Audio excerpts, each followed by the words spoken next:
आप लोग का हार्दिक स्वागत करते हैं द कोर्स क्लासेस पे। जैसा कि हम लोग जानते हैं हमारे वन डे एग्जाम में अनुसूची कितना ही इंपॉर्टेंट है और बहुत सारे क्वेश्चन इससे आते हैं। तो आज हम आप लोग अपने ट्रिक के माध्यम से जानेंगे अनुसूची। तो पहली अनुसूची कहता है कि संघ और राज्य क्षेत्र। जैसा कि हम लोग जानते हैं कि हम एक राज्य में रहते हैं तो हम बोल सकते हैं पहली अनुसूची में संघ और राज्य का वर्णन है। अब देखते हैं दूसरी अनुसूची। अब राज्य में एंट्री करने के बाद नेता लोग बोलते हैं कि वेतन दो, वेतन दो। तो हम दो से याद रख सकते हैं कि हम दूसरी अनुसूची में हमारे वेतन का चर्चा हुआ है। अब देखते हैं तीसरी अनुसूची। तो हमारे नेता लोग वेतन लेने के बाद क्या करते हैं, शपथ ग्रहण करते हैं। और शपथ ग्रहण 3 तरीके से लिया जाता है। तो हम यही बोल सकते हैं कि शपथ में 3 अक्षर है, इसलिए तीसरी अनुसूची में शपथ ग्रहण की चर्चा होती है। तो अब देखते हैं चौथी अनुसूची। जैसा कि आप लोग जानते हैं राज्यसभा में चतुर आदमी होते हैं और लोकसभा में उससे थोड़ा कम चतुर होते हैं। तो हम बोल सकते हैं लोकसभा और राज्यसभा, मतलब लोकसभा से वही आदमी सेलेक्ट होकर राज्यसभा में जाते हैं जो चतुर होते हैं। तो हम बोल सकते हैं चतुर, यानी कि चतुर से 4। और चौथी अनुसूची के वर्णन राज्यसभा में है। अब देखते हैं पांचवी अनुसूची। पांचवी अनुसूची में बोलते हैं पंडित ने अनु को सूचित किया। जैसा कि जानते हैं पांचवी अनुसूची में बोलता है कि पंडित ने अनु को सूचित किया। हम बोल सकते हैं कि पांचवी अनुसूची में अनुसूचित जनजाति और जनजाति क्षेत्र है। अब देखते हैं छठी अनुसूची। छठी अनुसूची में पूर्वोत्तर राज्य का वर्णन है। आप लोग जानते हैं कि पूर्वोत्तर राज्य वाले को छक्का बोला जाता है। तो हम बोल सकते हैं छक्का, यानी कि छठी अनुसूची में पूर्वोत्तर राज्य का वर्णन है।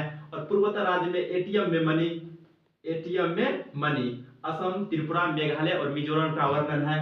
अब देखते हैं सातवीं अनुसूची। सातवीं अनुसूची शक्तियों का विभाजन, जैसे संघ सूची, राज्य सूची, समवर्ती सूची। तो कई सारे विषय है, इस विषय की चर्चा हम नेक्स्ट वीडियो में करेंगे।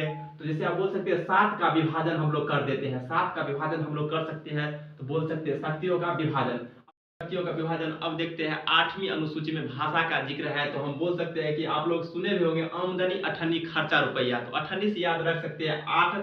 और भाषा ही ऐसा एक चीज है जो भाषा के बदौलत हम आगे बढ़ सकते हैं और अपने अपने आप को मतलब बखूबी अच्छा बना सकते हैं। तो हम बोल सकते हैं अठन्नी से 8।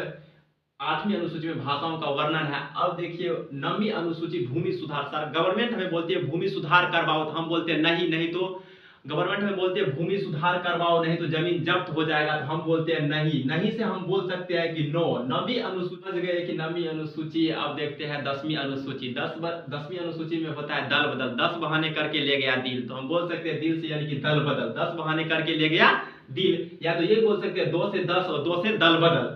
अब देखते हैं 11वीं अनुसूची।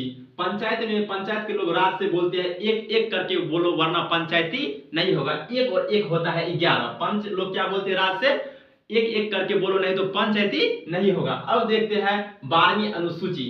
नगर पालिका, आप लोग जानते हैं कि पंचायत से बड़ा होता है नगर पालिका। बड़ा यानी कि बड़ा, बड़ा से होता है 12। तो आप लोग समझ गए। उम्मीद है आप लोग को ये वीडियो अच्छा लगा होगा। अगर अच्छा लगे तो लाइक और सब्सक्राइब जरूर कीजिएगा। धन्यवाद।